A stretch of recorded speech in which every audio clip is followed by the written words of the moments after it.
멀리 금강산 영봉이 바라보이는 경치 좋은 꽃샘이란 마을에 고주태란 부자가 살았는데 위인이 워낙 탐욕스럽고 성질이 괴팍해 우는 아이들조차도 고주태가 온다고 하면 울음을 뚝 그쳤고 사람들은 그 집 근처조차 가기 싫어했다.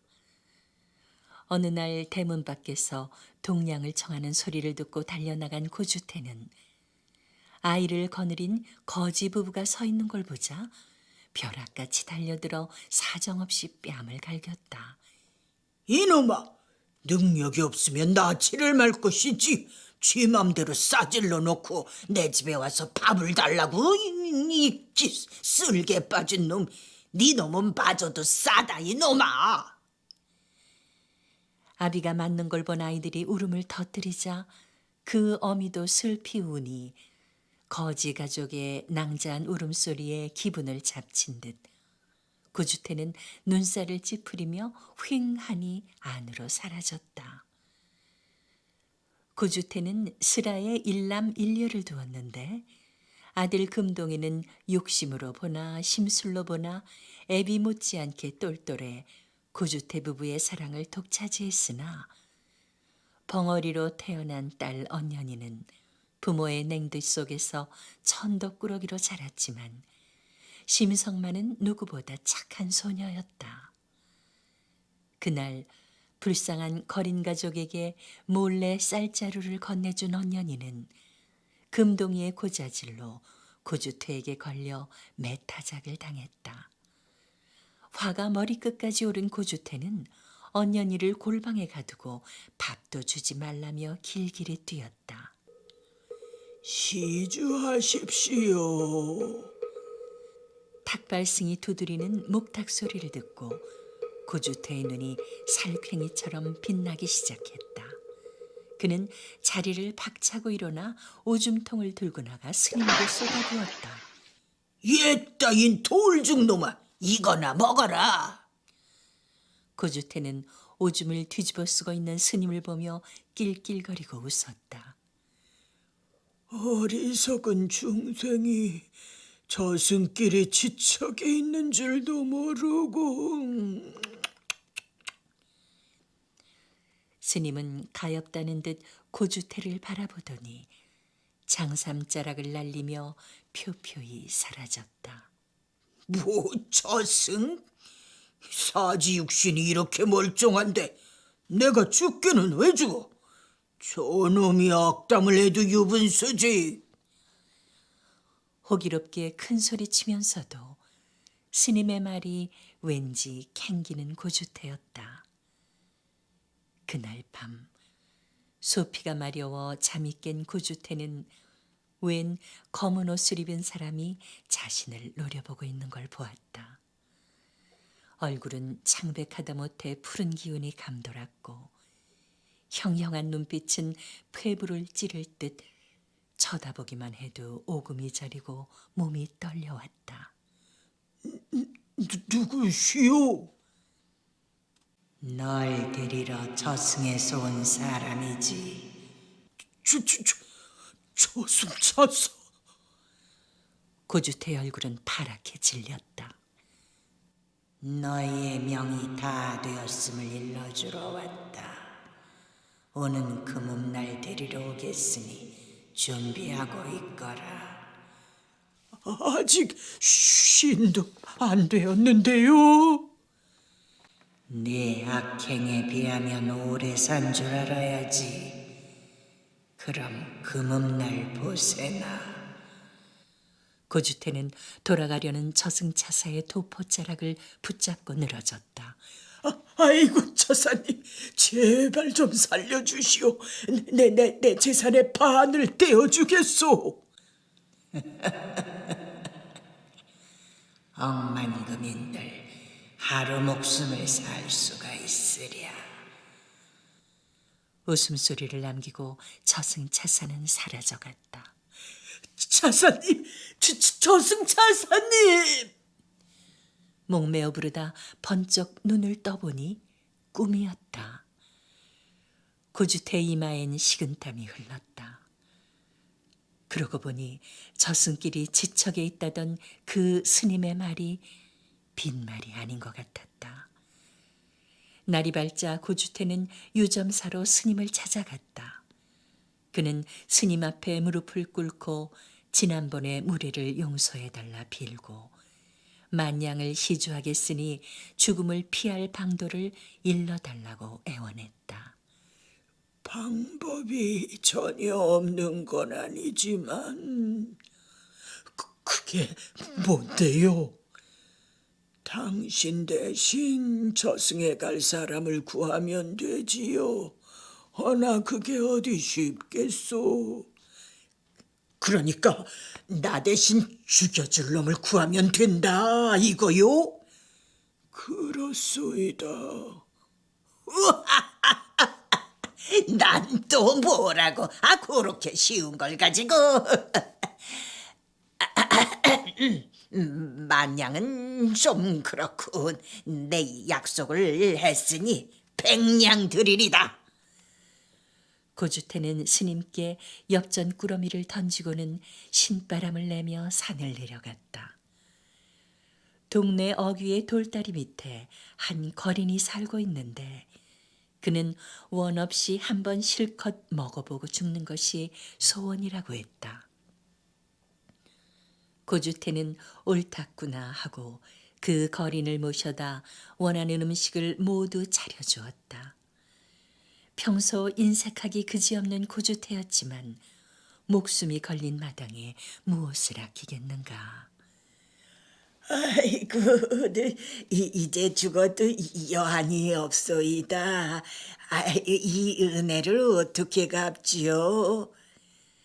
감격하는 거린의 귀에 대고 고주태가 속삭였다. 오는 금음날 내 대신 죽으시면 됩니다. 당신 좋고 나 좋고 누이 좋고 매부 좋고. 그 말을 듣는 순간 거린의 표정이 싹 변했다. 뭐라고? 대신 죽어달라고? 악담을 해도 유분수지. 죽은 정승이 산게만도 못하단 말을 못 들어보았느냐. 아이고 이 죽일 놈이. 거린은 뒤도 돌아보지 않고 주랭랑을 쳤다. 이제 하인들도 슬금슬금 눈치를 보며 그를 피하기 시작했고 부인과 아들조차도 그와 눈이 마주치기를 꺼려했다. 영감, 내가 죽으면 우리 금동이와 언년이는 누가 돌본단 말이오? 아버님, 제가 죽으면 우리 집 대가 끊기니 그 노릇을 어찌한단 말입니까? 모자가 약속이나 한 듯 선수를 치고 나오는 데야 고주태로서도 어찌해볼 도리가 없었다. 이것이었던가? 내 인생의 끝이. 그는 비로소 모질게 살아온 지난 세월이 후회되기 시작했다. 한 줄기 눈물이 그의 볼을 타고 흘러내렸다. 그때였다. 누군가가 문을 두드리는 소리가 들렸다. 방 안으로 들어선 사람은 뜻밖에도 벙어리 딸 언년이었다. 그녀는 조용히 다가와 아버지의 눈물을 닦아주었다. 그리고 간절한 눈빛으로 아버지 대신 자기가 죽겠노라는 뜻을 전했다. 네가 아이고 불쌍한 내 딸. 아이고.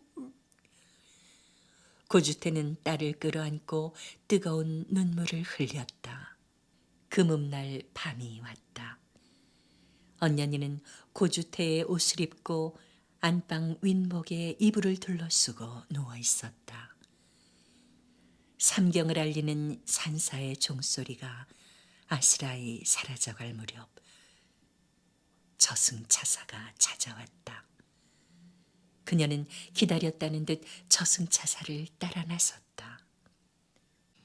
이놈아, 목마르고 배고픈 이들에게 물 한 모금 쌀 한 털 적선한 적이 있었더냐? 이제 네 탐욕의 대가를 혹독하게 치르게 될 게야.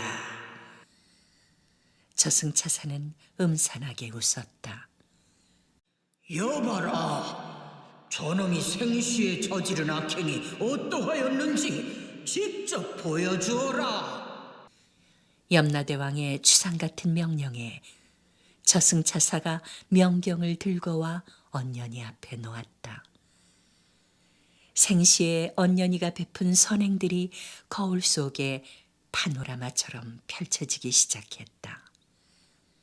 거지 가족에게 몰래 쌀을 퍼다주고 고주태에게 매를 맞는 모습도 보였다. 언년이가 부친을 위해 대신 죽기를 자처하는 대목에 이르자 염라대왕의 눈에도 이슬이 맺혔다.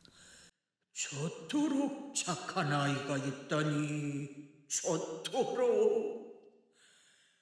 아름다운 소녀야, 이제 더 이상 봉어리란 말 듣지 않게 해주마. 이승으로 돌아가 행복하게 살도록 해라. 염라대왕의 말을 듣자 언년이는 즉시 말문이 열렸다. 아비를 용서해 주시기 전엔 돌아갈 수 없습니다. 네 효심이 갸륵하여 아비의 수명을 연장해 줄 터이니 더 이상 죄를 짓지 말라고 일러라. 감사합니다. 언년이는 염라대왕에게 큰 절을 올리고 물러나왔다. 죽었던 언년이가 다시 살아나자 고주태는 감격에 눈물을 흘렸다. 딸로부터 염라대왕의 이야기를 전해 들은 고주태는 지난 날을 깊이 반성하고 남은 생애 동안 덕을 쌓고 선행을 베풀며 살았다고 한다. 염라대왕은 사람들이 저승에 와서 거짓말로 속일 생각하지 말고 생시에 착한 일을 하라는 뜻으로 이승에 저승의 거울과 똑같은 형상을 만들어 세웠으니 이것이 바로 금강산의 명경대라고 한다. 눈이 하얗게 쌓인 겨울날, 남노한 행색의 여인이 은시촌 입구로 들어서고 있었다. 저녁거리라도 구걸할 요량인지 동양바가지를 들고 무심히 걷고 있던 여인은 무엇을 보고 놀란 듯 달려가기 시작했다. 빙판 위에서 썰매를 타던 계집아이가 막 얼음구덩이에 빠지려는 참이었다. 비호같이 몸을 날린 여인은 가까스로 아이를 구덩이 밖으로 밀어내고는 그 자신은 그만 차가운 얼음구덩이에 빠지고 말았다. 아니, 이게 무슨 일이냐? 마름인 도리아범이 혼절한 여인을 업고 대문간에 들어서자 집주인 은참봉이 놀라서 뛰어나왔다. 여인이 구해준 아이는 은참봉이 애지중지하는 외딸 순덕이었다. 순덕아, 어디 다치기라도 했느냐? 나는 괜찮은데 나 때문에 아줌마가... 그제야 은참봉은 도리아범의 등에 업힌 여인에게 눈길을 돌렸다. 애기씨를 구하느라 이 안악이 얼음구덩이에 빠졌습니다요. 무엇이라? 그럼 얼른 방으로 옮겨야지 뭘 하고 있는 게냐? 여봐라, 부엌에 국물을 넉넉히 떼고 냉큼 가서 의원을 불러오너라. 은참봉은 외딸을 구해준 은혜에 보답이라도 하려는 듯 정성을 다해 여인을 보살폈다. 다음 날 아침 정신을 차린 여인은 허겁지겁 자리에서 일어나더니 돌아가겠다며 부랴부랴 방을 나섰다. 아직 몸도 성치 않을 텐데 더 좀 조리를 하고 가도록 하구려. 은참봉의 만류에도 여인은 뜻을 굽히지 않았다. 기다리는 사람이 있어 가봐야 합니다. 우리 순덕이 때문에 화를 당했는데 어떻게 그냥 보낼 수가 있겠소? 뭐든 필요한 게 있으면 말을 해 주시오. 은참봉이 간곡히 말하자 머뭇거리던 여인은 마지 못한 듯 저기 먹다 남은 밥이 있으면 바가지에 좀 담아주시면 하고 고개를 숙였다. 도리어멈 속히 부엌에 가서 그 따뜻한 밥과 국을 넉넉하게 담아드리도록 하게. 따뜻이 보살펴 주셔서 정말 고맙습니다. 공손히 절을 하고 물러가는 여인의 뒷모습을 보며 은참봉은 생각에 잠겼다. 동구 밖에 있는 버려진 움막 속에 여인의 남편 김서방이 누워 있었다. 여보, 시장하시죠? 우선 이 따뜻한 국부터 좀 마셔요. 난 당신이 영영 가버린 줄 알았소. 무엇하러 돌아왔소? 늦어서 미안해요. 그럴 사정이 좀... 이러고 있다간 당신마저 큰일이 나요. 나는 가망이 없으니 나는 그냥 두고 당신 살 길을 찾도록 해요. 내가 당신을 두고 어디로 간단 말이에요. 지난 10년 동안 당신은 할 만큼 했소. 내 한 목숨이지 어찌되든 상관없으니. 그러나 당신이 이 고생을 하는 건 내 차마 못 보겠소. 그러니 여보, 죽어도 같이 죽고 살아도 같이 살아야죠. 움막 안에서 들려오는 부부의 실랑이를 듣고 있는 사람이 있었다. 은참봉의 명을 받고 여인의 뒤를 밟은 도리아범이었다. 다음 날 은참봉은 기니 할 얘기가 있다며 여인을 집으로 불렀다. 도리아범에게 그쪽 사정은 소상히 들었소. 이 엄동설안의 환자와 함께 그 움막에 기거하다간 봄이 오기도 전에 필시 둘 다 얼어 죽고 말 것이요.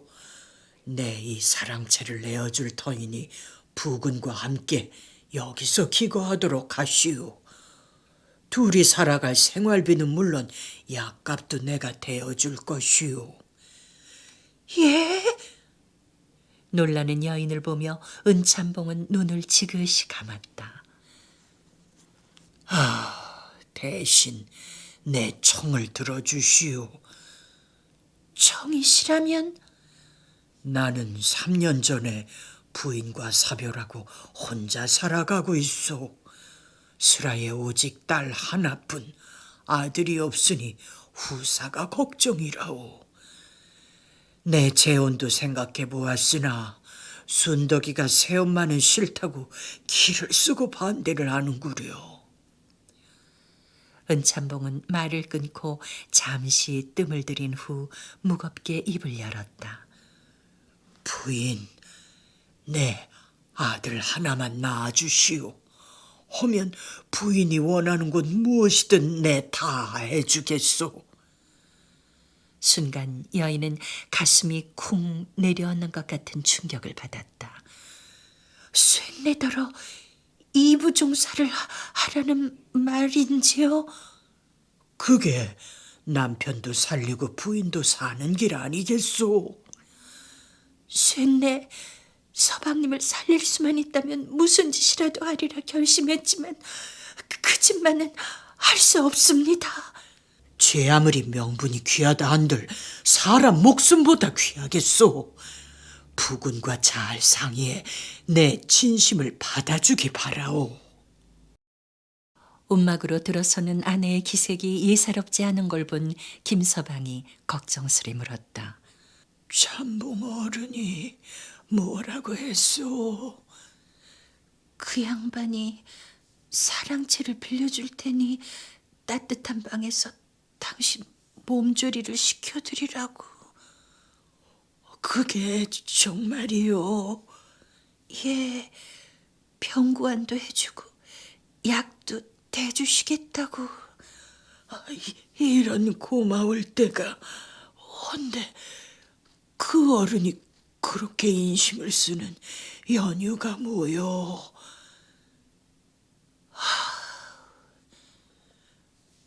답답하구려. 어서 말 좀 해봐요. 아들을 낳아달라고? 뭐, 아들을? 김서방도 충격을 받은 듯 얼굴이 굳어졌다. 서리찬 한 데서 잠을 자는 당신을 따뜻한 곳에 모시고 싶은 마음에, 따신 밥에 좋은 약을 달여올리고 싶은 마음에 분한 걸 참았어요. 잠시 침묵이 흘렀다. 분한 마음이야 이루 말할 수 없었지만 김서방은 현실을 직시하지 않을 수 없었다. 여보, 이대로 가다간 얼마 버티지 못하고 우리 둘 다 저승길로 가게 될 것이요. 분하고 원통하지만 우선 살고 봐야 되지 않겠소. 여보, 당신을 이런 꼴로 만들어 정말 미안하오. 김서방의 눈에도 뜨거운 눈물이 흐르고 있었다. 다음 날 부부는 은참봉의 사랑채로 거처를 옮겼고 그날 밤 부인은 무거운 마음을 안고 은참봉의 침소에 들었다. 그로부터 10년의 세월이 흘렀다. 그동안 부인은 은참봉 댁의 실질적인 안주인 노릇을 하며 아들을 둘이나 낳았고 순덕이도 훌륭히 키워 좋은 배필을 맞아 혼사를 치르니 은참봉의 기쁨은 이루 말할 수 없었다.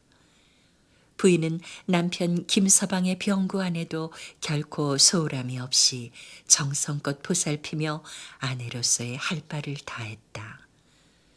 그녀를 향한 주위의 비웃음과 손가락질도 어느새 칭찬으로 바뀌어 있었다.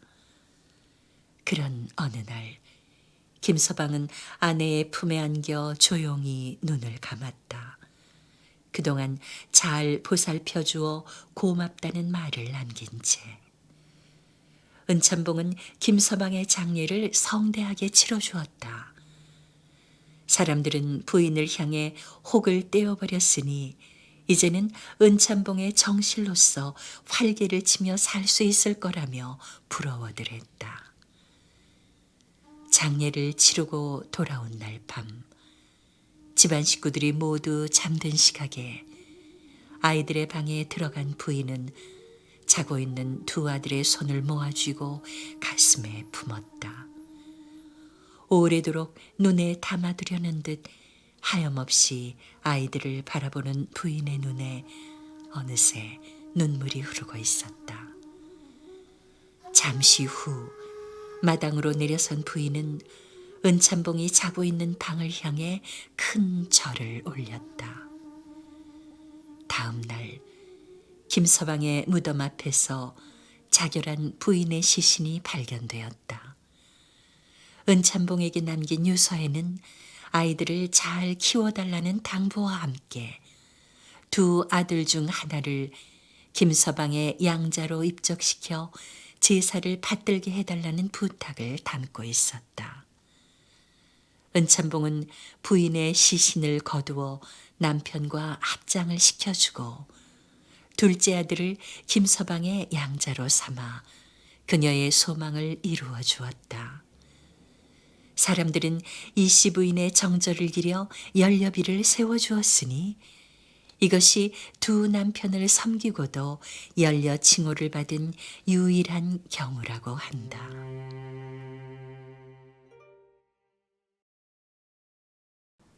황해도 지방의 민정을 살피던 어사 방원수는 덕물산 고갯길을 올라가고 있었다. 산정을 넘어서자 구목나무들이 어우러진 가운데 고려 말의 영웅 최영 장군을 모시는 신당이 자리 잡고 있었다. 이곳 장군신은 대단히 영험이 있어서 고을 백성들이 하늘같이 받들어 모시는 중에 근자엔 장군신이 마누라를 원해서 수처녀를 뽑아다가 수청을 들게 한다는 것이었다. 박어사는 귀신이 처녀와 동침을 한다는 이 희한한 소문을 확인하기 위해서 덕물산을 찾은 것이었다. 하룻밤 유할 곳을 찾기 위해 산 아래 마을인 산산골에 들어선 박어사는 물동이를 이고 가는 처녀의 뒤를 쫓아가는 남정네들을 발견하고 호기심이 당겼다. 아버지, 어서 나와보세요! 처녀의 다급한 목소리를 듣고 부친으로 보이는 노인이 달려나오자 정적언을 쓴 남정네가 앞으로 나섰다. 내 오늘 마지막談판을 하려 왔네. 자네가 내 청을 들어주면 옥답 서마지기를 줌세. 100만금을 줘도 내 딸을 소실로 내줄 수는 없으니 썩 물러가시오. 자네가 계속 고집을 부리면 강제로라도 할 수밖에 없네. 여봐라. 정적안이 눈짓을 하자 좌우에 섰던 하인들이 팔을 걷어붙이고 나설 기세였다. 무슨 일이오? 더 이상 숨어서 지켜볼 수만은 없었던 박어사가 앞으로 나서자 정적안은 당황한 기색이 역력했다. 두고 보게. 내 청을 거절한 값을 톡톡히 치르게 해줄 테니 얘들아 가자. 정적안은 하인들을 거느리고 황망히 물러갔다. 박어사는 처녀의 집에서 하룻밤 묵어가기로 했다. 아까 그 자가 누군데? 그렇게 횡포를 부리는 겁니까? 변좌수라는 위인인데 늙은 것이 우리 탄실에게 흑심을 품고 첩으로 달라고 저 야단을 부립니다요. 고을 수령을 보좌해 민생을 돌봐야 하는 좌수라는 자가 그런 만행을 일삼다니. 그 자가 앞으로 어떤 안갚음을 할지. 최노인은 한숨을 푹 쉬었다. 헌데 이곳 장군신의 부인이 될 수처녀를 뽑을 것이라는 소문이 있던데 그게 사실인지요? 예, 장군신께서 그동안 시중 들어오던 부인이 실증이 나셨는지 새 부인을 들이시라고 성하시랍니다. 간택된 처녀는 장군당에 딸린 별채에 거처하는데 밤마다 귀신이 와서 동침을 한답니다. 생전에 청렴결백하기로 이름 높던 최영 장군이 죽어서 그런 노망을 부린다니. 아이고, 말씀을 삼가십시오. 어떤 신벌이 내릴지 모릅니다요. 박어사의 말에 노인은 부들부들 떨었다. 며칠 후 장군신의 부인을 간택하는 행사가 열렸다. 각 고을의 대표인 동임들이 한자리에 모여 앉고 무당 단골레가 장군신을 영접하는 구슬벌이었다. 몸에 신이 실린 단골레는 전신을 떨며 위엄 있는 사내 목소리로 외쳤다. 나의 새 마누라는 산상골 최서방의 딸 탄실이니라. 청천벽력이었다. 지명을 받은 탄실은 풀썩 주저앉았고 탄실부 최노인은 벌떡 일어섰다. 장군님, 안 됩니다. 장군님과 소인의 딸과는 동성인데 어찌 혼례를 올리시렵니까? 이놈, 무슨 잔소리냐? 나는 마누라가 동성동본이라도 상관이 없느니라. 더구나 본이 다르지 아니하냐. 더 이상 주둥이 놀리지 말고 물러가거라. 장군신이 호령하자 모든 사람들이 일제히 꿇어앉아 올소이다를 합창했다. 최노인은 하나뿐인 딸을 바치고 늙은이 혼자 어떻게 살란 말이냐고 읍소를 했지만 소용없는 일이었다. 다음 날 본굿이 열리고 장군신이 탄실이를 부인으로 맞이하는 성대한 혼례식이 거행됐다. 단골레는 왼손에 방울, 바른손에 부채를 쥐고 공수를 하기 시작했다. 내가 누구신지 아느냐? 위엄 있고 공덕 많고 영검하신 최 장군이 아니시냐? 내가 새 마누라를 맞이하는 오늘 같은 경산날에 이게 무엇이냐? 이놈들 자쳐놓고 배가르고 엎어놓고 목달놈들 같으니 너희 죄상을 아느냐 모르느냐? 무당의 입을 빌려 장군신이 호령을 하자 동임 중의 좌장격인 변좌수가 두 손으로 싹싹 빌며 공수를 받는다. 미련한 인간이 무엇을 아우리까? 밥을 먹어 인간이 없지 개둬야지나 다름없사외다. 부디 용서하여 주옵시고 소례를 대례로 받으소서. 입은 덕도 많사오나 새로 새 덕을 입혀 주옵소서. 변처사는 두 손을 모으고 싹싹 빌었다. 굿이 한 차례 끝나자 몰려든 사람들에게 먹을 것을 나누어 주는데 구경꾼 틈에 섞여 굿 구경을 하던 박어사 일행 앞에도 돼지고기가 배급됐다. 자, 성게살을 뜯읍시다. 턱수염 사내가 돼지고기를 들고 뜯기 시작하자 다들 성난 표정으로 고기를 씹기 시작했다. 거칠게 썰어놓은 돼지고기를 성게살이라고 부르며 질겅질겅 씹어먹은 것이 이성계에게 죽임을 당한 최영 장군의 한을 풀어주기 위한 의식임을 알고 박어사는 이곳 백성들의 민심의 향방을 감지할 수 있었다.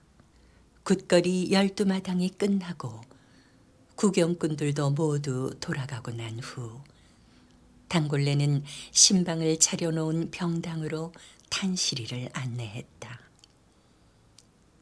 앞으로 장군당 태 밖으로는 나가서도 안 되며 나이 외의 사람을 이곳에 들여서도 안 돼. 사내는 이곳 근처에 얼씬거리기만 해도 급사를 맞을 것이야. 명심하게. 넋이 나간 듯 멍하니 앉아있는 탄실이를 보며 단골레는 마지막 다짐을 두었다. 오늘 밤 장군님이 헌신하시면 두려워 말고 지성껏 모시도록 하게. 단골레마저 산을 내려간 후 탄실이는 두려움에 떨며 텅 빈 방에 홀로 앉아 있었다. 자정이 가까울 무렵 촛불이 흔들리더니 방문이 스르르 열리고 검은 그림자가 나타났다. 탄실은 온몸이 얼어붙는 것 같았다. 누구세요? 두려워 말라. 장군 신이니라. 성큼성큼 다가온 장군신은 탄실을 껴안고 익숙한 솜씨로 옷을 벗기기 시작했다. 탄실은 장군신의 손길에 몸을 맡긴 채 순종할 수밖에 없었다. 저고리를 벗기고 속치마를 벗기려 하자 탄실은 입술을 깨물었다. 그 순간 암행어사 출두야 하는 소리와 함께 문짝이 떨어져 나가고 육모 방망이를 든 사령이 뛰어들며 장군신의 엉덩이를 걷어찼다. 아이고 비명을 지르며 쓰러진 장군신의 얼굴에서 가면이 툭 떨어졌다. 장군신의 실체는 다름 아닌 변좌수였다. 네 이놈! 좌수라는 자가 하찮은 권력을 믿고 이런 못된 짓을 하다니 천벌을 받을 놈이로다. 변좌수를 엄하게 질책하는 선비가 바로 자신의 집에 하룻밤 묵었던 나그네임을 알고 탄실은 놀라움을 금할 수 없었다. 박어사의 활약으로 이 모든 일이 무당과 결탁한 지방 토호들이 장군신을 빙자해 버린 사기극이었음이 백일하에 드러났다. 어사 박문수는 당골레와 변좌수를 비롯해 이 일에 연관된 일당들을 모두 붙잡아 고을 원에게 인계한 후 탄실히 부녀의 전송을 받으며 또다시 암행길에 올랐다. 이 일이 있은 후 장군당에 처녀를 바치는 폐습은 없어졌다고 전한다. 어머, 내 신발! 계곡 아래로 굴러가는 신발 한 짝을 보며 공주가 발을 동동 구르자 시녀들이 황급히 달려왔다. 시녀들이 잠깐 한눈을 판 사이 벌어진 일로서 그녀들이 비탈진 절벽 아래로 내려가 신발을 찾아온다는 것은 도저히 불가능해 보였다. 공주님을 잘 보필하지 못한 저희들의 불찰입니다. 용서하시옵소서. 발을 동동 구르며 울상을 짓는 시녀를 보며 공주는 난감한 표정을 지었다. 그녀는 당태종의 딸 낙연 공주로서 궐 밖으로 꽃 구경을 나왔던 참이었다. 이때 내가 신발을 찾아오겠소. 하는 소리와 함께 한 젊은이가 소매를 걷어붙이고 앞으로 나서더니 성큼성큼 절벽을 타고 계곡 아래로 내려갔다. 공주와 시녀들이 가슴을 졸이며 기다리고 있는 사이 구경꾼들의 박수를 받으며 계곡 위로 올라온 청년은 가슴에 품고 온 비단신을 공주의 발 앞에 소중히 내려놓았다. 고맙구나. 이름이 무엇인가? 주가라고 하옵니다. 수줍은 듯 더듬거리며 피지땀을 흘리고 있는 주가를 본 공주는 미소를 지었다. 자, 이것으로 땀을 닦아요. 공주가 내민 손수건을 받아든 주가는 황홀한 표정으로 공주를 우러러보았다. 그날 이후 주가는 공주를 짝사랑하게 되었다. 그는 매일 밤 공주가 준 손수건을 가슴에 품고 잠이 들었으며 꿈속에서 공주와 사랑을 나누었다. 그러던 어느 날 주가는 황궁의 담을 넘었다. 공주를 다시 한 번만이라도 볼 수 있다면 죽어도 여한이 없을 것 같았다. 주가는 공주궁에 숨어들어 처마 위에 몸을 숨기고 공주의 침소를 바라보았다. 열린 방문 사이로 공주의 모습이 나타나자 주가는 숨이 멎을 것만 같았다. 촛불 아래서 서책을 읽고 있는 공주의 모습이 선녀처럼 비춰졌다. 공주마마. 주가는 신음을 토했다. 애끓는 주가의 마음은 아랑곳 없이 서책에 눈길을 주고 있는 공주의 모습이 야속하기만 했다. 주가는 자신도 모르게 소리쳤다. 공주마마! 창을 든 경비병들이 달려오고 있었지만 주가의 시선은 오로지 공주에게 고정돼 있었다. 네 이놈, 널 보낸 자가 누구냐? 어서 실토를 해라. 애지중지하는 딸 낙연공주의 처소에 자객이 침입했다는 소식에 당태종은 진노했다. 소인, 공주마마를 사모할 뿐 다른 의도는 없었사옵니다. 공주는 비로소 그가 신발을 찾아준 청년임을 알았다. 그러나 불같이 진노한 부왕에게 차마 그 말을 할 수는 없었다. 이 비천한 것이 감히 누굴 사모해? 여봐라, 이자가 더 이상 주둥이를 놀리지 못하게 당장에 목을 쳐라. 아바마마, 고정하옵소서. 공주가 황급히 만류하려 했으나 이미 때는 늦어 장졸이 휘두른 무쇠칼이 바람을 가르고 말았다. 죽어서도 공주마마를 사모할 것입니다. 주가는 그 말을 남긴 채 숨을 거두었다. 그 일이 있은 며칠 후 공주가 잠든 침서에 구렁이 한 마리가 기어들어왔다. 주가의 영혼이 구렁이로 환생해 공주를 찾아온 것이다. 깊이 잠든 공주의 모습을 하염없이 바라보고 있던 구렁이는 침대 위로 기어오르더니 스르르 공주의 이불 속으로 들어갔다. 공주의 침소에서 터져나온 비명소리를 듣고 달려온 궁중 나인들과 신하들은 공주의 몸을 칭칭 감고 있는 구렁이를 보고 경악을 금치 못했다. 그러나 어떻게 손을 써야 할지 몰라 다들 넋을 잃고 바라보고만 있을 뿐이었다. 이 요망한 짐승을 죽이고 공주를 구할 자가 아무도 없단 말인가? 당태종이 칼을 뽑아들고 독려를 했지만 구렁이를 죽이려다 자칫 사랑하는 공주가 죽을지도 모르는 터라 뒤로 물러설 수밖에 없었다. 황제는 당나라의 이름 높은 명의며 술사들을 총동원해 공주 몸에 붙은 구렁이를 떼어내려 갖은 방법을 다 써봤지만 모두 실패하고 말았다.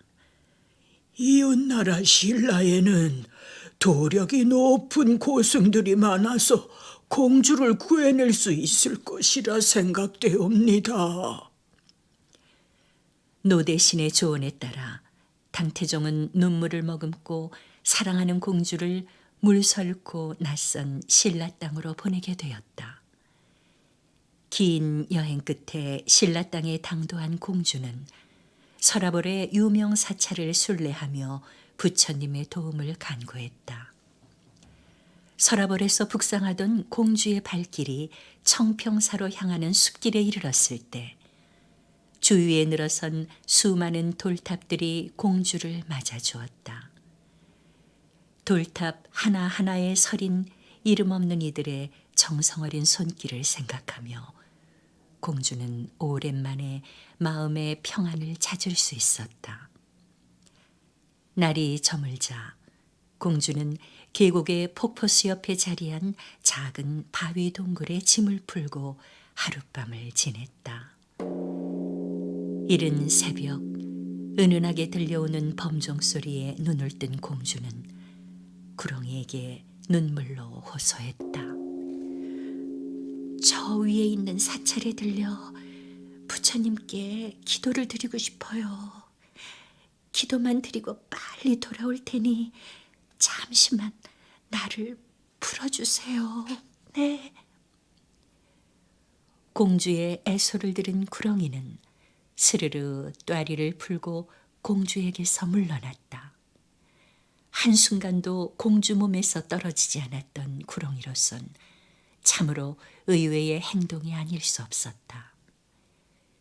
공주는 폭포에서 몸을 정갈하게 씻은 후 청평사로 올라갔다. 소녀, 전생에 지은 악업이 커서 이 생에서 이런 고통을 당하나 보옵니다. 깊이 깊이 참회하옵니다. 공주가 부처님 앞에 108배를 올리자 언제 왔는지 노스님이 목탁을 두드리며 경을 읽기 시작했다. 동굴 속에서 공주를 기다리던 뱀은 굴 밖으로 머리를 내밀었다. 한식경이 지나도록 공주는 오지 않고 있었다. 이대로 영영 공주를 잃을지도 모른다는 생각에 마음이 급해진 구렁이는 맹렬한 기세로 청평사를 향해 기어갔다. 구렁이가 일주문을 통과해 회전문 안으로 들어서려는 순간 목탁 소리와 함께 천둥이 울고 벼락이 치며 폭우가 쏟아지기 시작했다. 벼락을 맞은 구렁이는 공주에게로 기어가려 안간힘을 썼지만 끝내 회전문을 통과하지 못하고 폭우 속에 휩쓸려 계곡 아래로 떠내려가고 말았다. 그 후 구성 폭포 아래 죽어있는 구렁이를 찾아낸 공주는 그 시신을 소중히 묻어주고 명복을 빌어주었다. 당태종은 딸을 구해준 청평사에 큰 금덩어리 3개를 보내 감사를 표했다고 전해진다.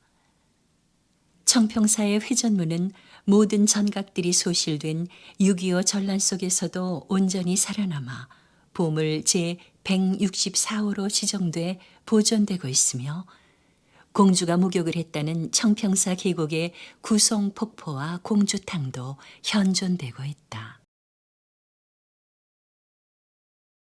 신라 문성왕 시절 골포 지방에 궤변이 발생해 왕의 근심이 깊었다. 골포로 발령받은 고을원이 부임할 때마다 첫날 밤 그 부인이 흔적 없이 사라지는 것이었다. 이런 일이 연달아 발생하자 관리들이 모두 그곳으로 발령받기를 기피하니 골포 고을엔 도둑이 활개치고 민심은 흉흉하기만 했다. 나라 안에 이 일을 해결할 자가 정녕 아무도 없단 말인가? 왕의 질책에도 신하들은 하나같이 고개를 조아릴 뿐 선뜻 나서는 자가 없었다. 이때 어전에 들어서며 외치는 우렁찬 목소리가 들려왔다. 대왕마마, 소장을 보내주시오면 궤변을 뿌리 뽑고 민심을 안돈시키겠습니다. 왕이 바라보니 그는 명궁으로 이름 높은 화랑 견일이었다. 오, 장하도다. 그대를 골포 현령에 임명하니 하루속히 궤변의 흑막을 밝혀 짐의 근심을 풀어주기 바라노라. 황공하옵니다. 왕궁을 물러나온 견일은 급히 행장을 꾸려 신혼의 아내와 함께 임지로 떠났다. 신임 현령을 마중 나온 수하 관리들은 아름다운 부인까지 대동하고 등장한 견일을 보고 크게 놀라는 분위기였다. 사또, 아이 위험한 곳에 부인을 모시고 오시다니요. 궤변을 당하시면 어쩌시려고. 궤변 따위를 두려워할 내가 아니오. 그대들은 내가 시키는 대로만 해주시오. 견일은 수하 관리에게 해가 떨어지기 전까지 명주실 3,000발을 구해오라고 이른 뒤 객사에 짐을 풀었다. 그날 밤 횃불을 든 관졸들이 객사 안팎을 엄중히 감시하는 가운데 견일은 검을 들고 아내의 침소를 지켰다. 여보, 내 두 눈 부릅뜨고 당신을 지킬 터이니 조금도 염려하지 마시오. 나라 안에 제일 가는 화랑이 보호해 주시는데 소첩 무슨 걱정을 하겠습니까? 부인은 남편의 긴장을 풀어주려는 듯 살포시 미소를 지었다. 그때였다. 회오리 바람소리와 함께 방 안의 촛불이 일제히 꺼졌다. 이윽고 지축을 흔드는 굉음과 함께 무언가가 객사로 다가드는 기척이 났다. 웬 놈이냐? 어둠 속에서 외치는 견일의 고함 소리가 허공을 갈랐다. 어서 불을 밝혀라! 불을! 다급한 외침소리와 함께 횃불을 들고 뛰어든 관졸들이 침소를 비추자 부인은 흔적도 없이 사라지고 없었다. 귀신이 고칼 노릇이었다. 이럴 수가. 망연자실하던 견일은 문득 정신을 가다듬고 허리에 차고 있던 얼레를 살펴보았다. 부인의 옷섭에 매달아 두었던 명주실이 하염없이 풀려나가고 있었다. 급히 뒤를 쫓으려 했지만 어둠이 짙어 추적이 불가능했다. 날이 새기 무섭게 견일은 군졸들을 거느리고 명주실의 행방을 쫓아갔다. 명주실은 두척산 정상에 있는 큰 바위 밑으로 들어가 있었다. 바위를 밀어라. 일행이 합심해 바위를 밀어내자 그 아래로 큰 굴이 나타났다. 견일은 칡넝쿨을 꼬아 만든 줄을 타고 굴 속으로 들어갔다. 아래로 내려갈수록 굴은 깊어지고 박쥐울음이 사방에서 들려오는 가운데 음산한 기운이 온몸을 휩쌌다. 사랑하는 아내가 이런 곳에 끌려왔다고 생각하니 마음이 급해졌다. 부인을 찾아 정신없이 굴 속을 헤매던 견일은 빛이 새어나오는 것을 발견하고 달려갔다. 거기 별실처럼 화려하게 장식된 처소에 나신의 아내가 잠든 듯 누워 있었다. 여보, 견일이 달려가 흔들어 깨우자 아내는 비로소 정신이 드는 듯 몽롱한 눈길로 견일을 바라보았다. 여보, 와주셨군요. 감격의 눈물이 아내의 볼을 타고 흘러내렸다. 이게 대체 어떻게 된 일이오? 나도 영문을 모르겠어요. 금빛 털을 가진 괴수가 어찌나 무서운 힘으로 나를 덮쳐왔는지. 부인은 더 이상 말을 잇지 못하고 눈물만 흘렸다. 그놈은 지금 어디에 있어? 아침 먹을 것을 사냥하러 간다고 했어요. 그놈이 오기 전에 어서 도망가셔야 돼요. 신라 화랑이 도망치는 것을 보았소? 그놈은 야수예요. 금빛 털이 전신을 덮고 있어 아무리 날카로운 창칼로도 자신을 죽일 수 없다고 했어요. 그 순간 동굴 속을 울리는 굉음이 들려오기 시작했다. 그놈이 오고 있어요. 온몸을 사시나무처럼 떠는 부인을 부축하고 일어선 견일은 동굴벽에 몸을 숨기고 동정을 살폈다. 지축을 흔드는 발소리가 점점 가까워지더니 거대한 금돼지 한 마리가 모습을 드러냈다. 사냥한 호랑이를 어깨에 둘러맨 위풍당당한 모습이었다. 견일은 활에 살을 매겨 놈의 심장을 노리고 시위를 당겼다. 그러나 백발백중을 자랑하는 견일의 무쇠 화살도 괴수의 털을 뚫지 못하고 튕겨 나오고 말았다. 웬 놈이냐? 괴수가 병력같이 소리를 지르며 달려드는 순간 견일은 재빨리 두 번째 화살을 쏘았다. 바람을 가르며 날아간 화살은 괴수의 왼쪽 눈 깊숙이 박혔다. 눈을 관통한 무쇠 화살이 뇌수를 찌르고 들어갔는지 괴수는 비명을 지르며 동굴 바닥에 나뒹굴었다. 괴수가 요동을 칠 때마다 동굴이 흔들렸다. 그 사이 견일은 부인을 이끌고 무사히 동굴 속을 빠져나왔다.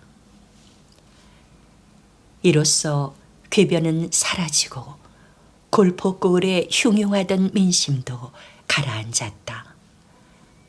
그런 일이 있은 후 견일의 부인이 임신을 하자 말하기 좋아하는 사람들은 금돼지의 씨를 뱉다며 수군거리기 시작했다. 소문은 서라벌의 큰 화제거리가 되었고 종래엔 당사자인 부인의 귀에까지 들어가게 되었다. 이런 수치를 당하느니 차라리 뱃속의 아이와 함께 죽는 게 떳떳하겠구나. 자결을 결심한 부인이 단검으로 목을 찌르려는 순간 견인이 뛰어들며 단검을 든 부인의 손목을 잡았다. 이게 무슨 짓이오? 어서 칼을 거두시오. 죽게 내버려 두세요.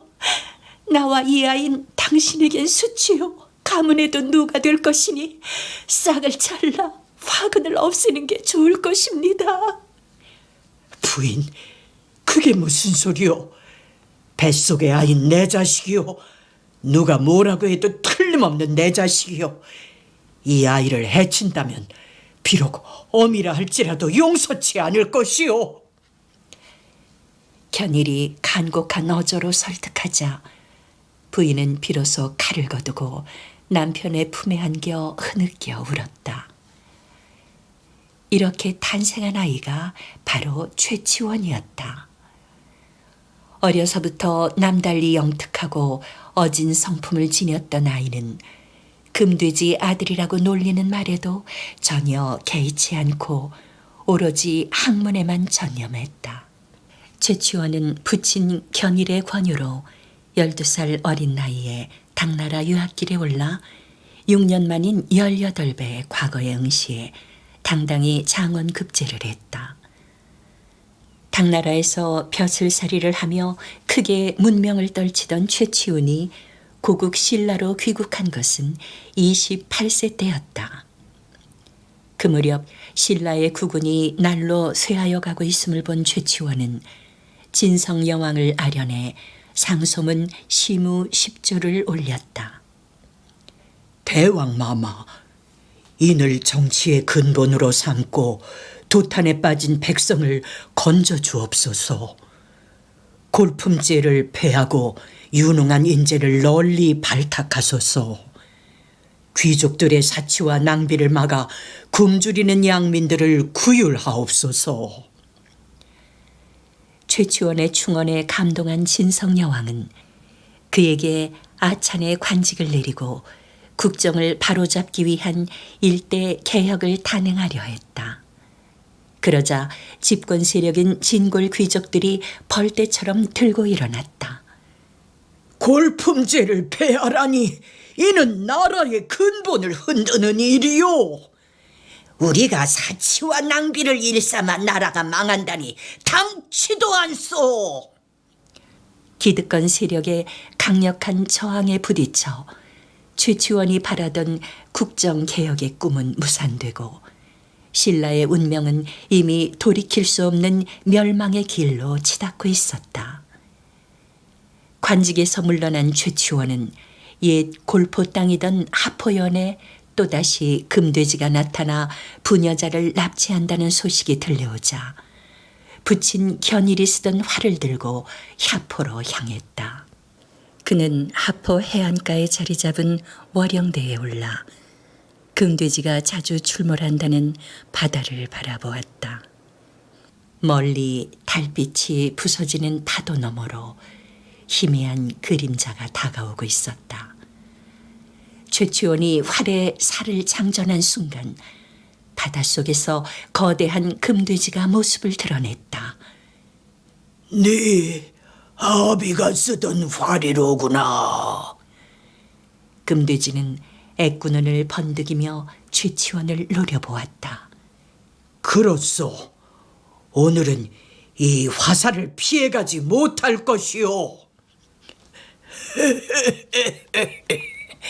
네 아비의 무쇠 화살도 날 죽일 수 없었거늘 네가 날 죽일 수 있겠느냐.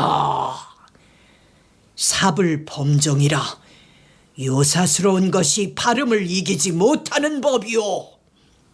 최치원의 결연한 모습에 금돼지는 손을 들어 자신의 이마를 가리켰다. 잘 보아라. 나를 죽이려면 여기 양미간의 정중앙을 겨누어야 하느니라. 금돼지의 말이 끝남과 동시에 최치원이 쏜 무쇠 화살이 바람을 갈랐다. 날아간 화살은 정확하게 금돼지의 양미간을 관통했다. 비명을 토하며 몸부림치는 금돼지를 최치원은 처연한 심정으로 바라보았다. 부디 다음 생에서는 악업을 짓지 말고 선한 공덕을 쌓으시오. 오늘을 기다렸다. 이제야 저주스런 윤회의 굴레에서 벗어나게 되었구나.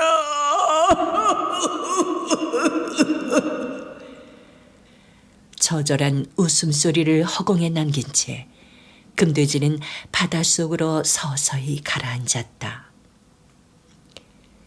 그런 일이 있은 후 금돼지가 사라진 하포바다에 섬이 하나 솟아올랐는데 사람들은 이 섬을 금돼지의 시신이 변한 것이라 하여 금돼지의 옛말을 따와 돛섬이라고 불렀다. 이곳이 바로 오늘날 해상 유원지로 유명한 마산항의 돛섬이다. 비운의 천재 최치원은 훗날 해인사에서 은거하다가 종족을 감추었다고도 하고 지리산 청학동에 들어가 신선이 되었다고도 하는데 그가 남긴 계원 필경집은 현존하는 한국 최고의 문집으로 평가받고 있다. 강화도 풍리산 및 당산이라는 마을에 김진사란 사람이 살고 있었는데 내외가 모두 후덕하고 어질며 인정이 많기로 소문이 나서 사람들의 존경을 받았다. 김진사 부부는 슬하에 쌍둥이 아들을 두었는데 먼저 나온 아이는 일룡이, 나중 나온 아이는 일용이라고 불렀다.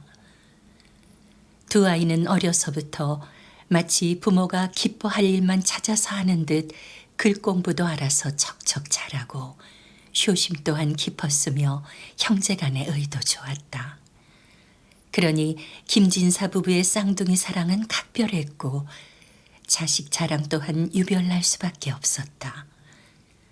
쌍둥이가 장성하자 강화 일원에 난다긴다 하는 집안에서 사윗감으로 탐을 내고 매파를 넣었지만 김진사는 콧방귀만 뀌었다. 우리 쌍둥이는 좁은 강화 바닥에서 썩을 아이들이 아니지. 대처에 나가 홀홀 활개짓을 할 아이들이란 말일세. 드디어 김진사가 고대하던 과거령이 공표되었다. 일룡이와 일용이는 서둘러 행장을 꾸려 과거길에 나섰다. 아버님, 어머님, 꼭 과거에 급제해 두 분 은혜에 보답토록 하겠습니다. 나란히 서서 하직 인사를 올리는 쌍둥이가 자랑스러운 듯 김진사는 크게 고개를 끄덕였다. 그래야지. 그래야 하고 말고. 김진사는 쌍둥이가 벼슬에 올라 가문을 빛내주길 간절히 바랬다. 그동안 재물도 어지간히 모았고 명망도 쌓았으나 가문에 벼슬한 이가 없어 반쪽짜리 양반 소리밖에 들을 수 없는 것이 평생의 한이었던 것이다. 그런데 과연 쌍둥이는 김진사의 기대를 저버리지 않았다. 그것도 일령이는 장원을 했고 일용이는 차석으로 급제를 하였으니 두 형제의 쾌거는 조종은 물론이요 장안의 화제로 떠올랐다. 과거에 급제한 쌍둥이 형제가 풍악소리도 요란히 육아행렬을 벌이며 강화 읍성에 들어서자 이런 광경을 난생 처음 본 섬사람들은 벌린 입을 다물지 못했다. 와요, 도련님들이 와요. 장원급제한 도련님들이 와요. 하인이 대문을 박차고 들어오며 덩실덩실 춤을 추자 이에 화답하듯 김진사 부부도 춤을 추며 마당을 한 바퀴 돈 후 대문 밖으로 뛰어나갔다. 일용아 장하다. 일용아 장하다. 너희들이 예비의 평생 소원을 이루어 주었구나. 김진사는 어사와로 장식된 관모를 쓰고 마상에 의젓이 앉은 자랑스런 자식들을 바라보며 감격에 겨워 소리쳤다. 그런 아버지를 물끄러미 바라보던 일용이가 물었다. 아버지, 기쁘세요? 기쁘다마다. 이렇게 기쁜 일이 세상에 어디 있겠느냐. 어머니도 기쁘세요? 이번엔 일용이가 확인하듯 물었다. 그걸 말이라고 하는 게냐? 이 어미는 마치 세상을 다 가진 듯하구나. 그 말이 끝나는 순간 일용이가 갑자기 피를 토하더니 말 아래로 툭 떨어졌다. 어머니, 얘야! 크게 놀란 김진사 부부가 일용이를 부축하려는데 일용이 또한 말 아래로 추락하는 게 아닌가. 아이고 얘들아, 아니 대체 왜 이러느냐? 김진사 부부가 자식들을 부축하여 일으키려고 애를 썼지만 쌍둥이는 그대로 숨을 거두고 말았다. 너무나 순식간에 일어난 어처구니 없는 참사였다.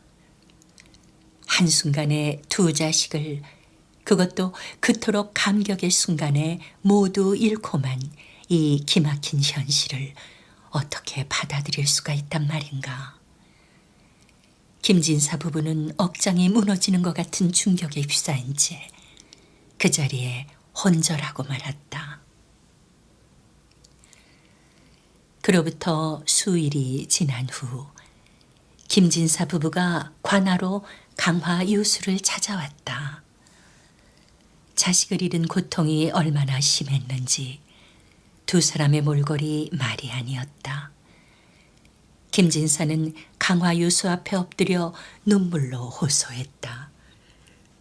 우리 부부는 생때 같은 두 아이를 한순간에 잃고 말았소.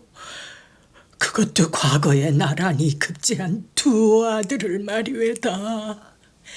세상에 이런 법은 없소이다.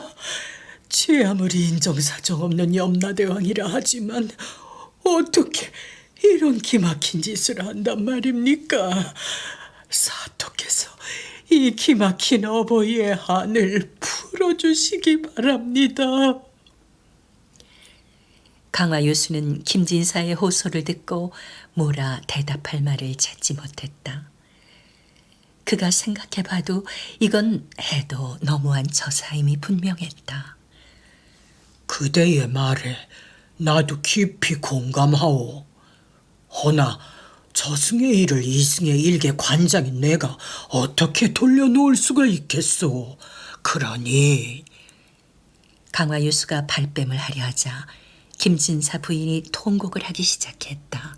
사또, 정 그리하시다면 이 자리에서 쇳내를 당장 죽여주시오. 쇳내 저승애가 내 자식을 앗아간 염라대왕을 직접 만나 호소를 하려고 하오와 아니 속히 죽여주시오.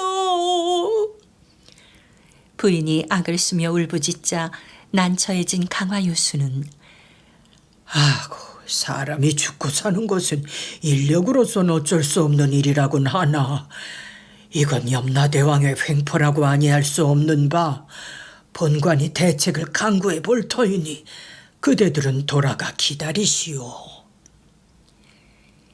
강화유수는 그럴듯하게 얼버무리고 자리에서 일어섰다. 그로부터 강화유수의 고민이 시작됐다. 강화에서 가장 용하다는 무당으로부터 만이산 정상의 성소에 염라대왕이 내왕한다는 말을 들은 강화유수는 가장 신이 많은 사령을 불러 계책과 함께 서찰을 써주고 만이산에 보냈다. 그날 밤 인적이 없는 만이상 정상에 오른 사령은 참성단에 음식 한 상을 잘 차려놓고 숨어서 지켜보았다. 얼마 후 노인 셋이 나타나 서슴지 않고 음식상 앞에 앉더니 맛있게 먹기 시작했다. 그 틈을 놓치지 않고 사령이 노인들 앞에 사또의 서찰을 내밀었다. 감히 강화유수 따위가 대왕님을 오라가라 하다니. 서찰을 잃은 검은 수염의 사나이가 흥분을 하기 시작하자 회색 수염을 점잖게 기른 노인이 달려왔다. 차려준 음식을 고맙게 먹었으니 그 값을 하세나. 강화 땅에 왔으니 강화유수의 말을 따르는 게 도리일세. 이렇게 하여 염라대왕과 강화유수의 면담이 성사되었다. 강화유수가 옷깃을 여미며 질문을 던졌다. 이 세상에는 늙고 병든 사람도 많은데 왜 하필 전도가 영영한 젊은이 둘을 한꺼번에 데려가 늙은 부모의 마음을 아프게 하십니까? 그러자 회색 수염의 노인이 말을 받았다. 사람의 생사는 전적으로 우리 염라대왕의 소관이요. 그러나 아무리 염라왕이라 할지라도 제명이 다 되지 않으면 마음대로 잡아갈 수는 없소.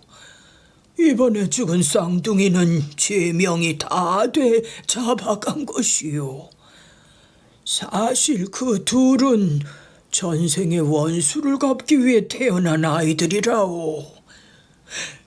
전생의 원수라고요? 강화유수가 납득할 수 없다는 표정을 짓자 염라왕의 설명은 이어졌다. 사실 김진사는 진사도 아니고 양반도 아닌 상민으로서 젊은 시절 한양 삼계나루 부근에서 객주집을 운영하고 있었다. 그런 어느 날 저녁 무렵 등짐장수 형제가 김진사의 객주를 찾아왔다. 마침 손님도 없던 터여서 김진사 부부는 반갑게 그들을 맞아들였다. 손님, 저녁은 뭘로 하실갑시오? 김진사가 방문을 열자 등짐장수 형제는 풀어놓았던 진보다리를 황급히 감쌌다. 그 속에서 번쩍이는 것이 황금 덩어리임을 눈치챈 김진사는 모른 척 딴청을 피우며 물러났다. 두 개의 보따리 속에 든 것이 모두 금덩어리임을 짐작한 김진사는 황금에 대한 유혹을 떨쳐버릴 수가 없었다. 결국 그는 주저하는 부인을 반강제하다시피 하여 음식에 비상을 섞어 형제를 독살했다. 황금을 보고 눈이 뒤집힌 것은 김진사 부인 역시 마찬가지였다. 부부는 죽은 보부상 형제의 시체에 돌을 매달아 강물에 수장을 한 뒤 강화도로 건너가 당산리에 터를 잡고 훔친 그물 미천으로 인삼장사를 해 거부가 되었다. 돈이 있으니 세상에 못할 일이 없었다. 양반 족보도 사고 진사 행세를 하며 세상의 눈을 속였다. 재물운과 함께 자식복도 따랐다. 떡두꺼비 같은 아들 쌍둥이가 한꺼번에 태어나니 김진사 부부의 기쁨은 하늘을 찌를 듯했다. 그러나 어찌 뜻하였으랴. 실은 이 아이들은 등짐장수 형제가 환생을 한 것이었다. 그들은 억울하게 죽은 한을 풀기 위해 원수의 자식으로 태어난 것이었다. 자식으로서 부모에게 줄 수 있는 온갖 재미를 차례차례 맛보게 해준 다음 절정의 순간에 죽어서 부모의 가슴에 지울 수 없는 슬픔을 안겨주는 것이 바로 쌍둥이가 택한 복수였던 것이다. 염라대왕의 설명을 듣고 강화유수는 충격을 받은 듯 한동안 넉나간 모습으로 앉아 있었다. 그럴 수가. 그토록 후덕하고 어진 김진사 부부가 살인자라니. 그럴 수가. 겉으로 보이는 것이 다 진실은 아니지요. 염라대왕은 알 듯 모를 듯한 말을 남기고 연기처럼 사라졌다. 다음 날 김진사 부부를 잡아들인 강화유수가 염라대왕의 말을 그대로 전해주니 김진사 부부는 새파랗게 질려 부들부들 떨었다. 더구나 그토록 사랑했던 자식들이 원수를 갚기 위해 환생한 복수기들이었다니. 그들이 받은 충격은 말로 표현할 수차 없었다. 강화유수는 김진사 부부의 죄상을 낱낱이 밝혀 법의 심판을 받게 하는 한편 위령제를 베풀어 억울하게 죽은 등짐 장수 형제의 넋을 달래주었다고 한다. 성산 만이사는 오늘도 변함없이 우람한 자태를 뽐내며 강화섬을 지키고 있다.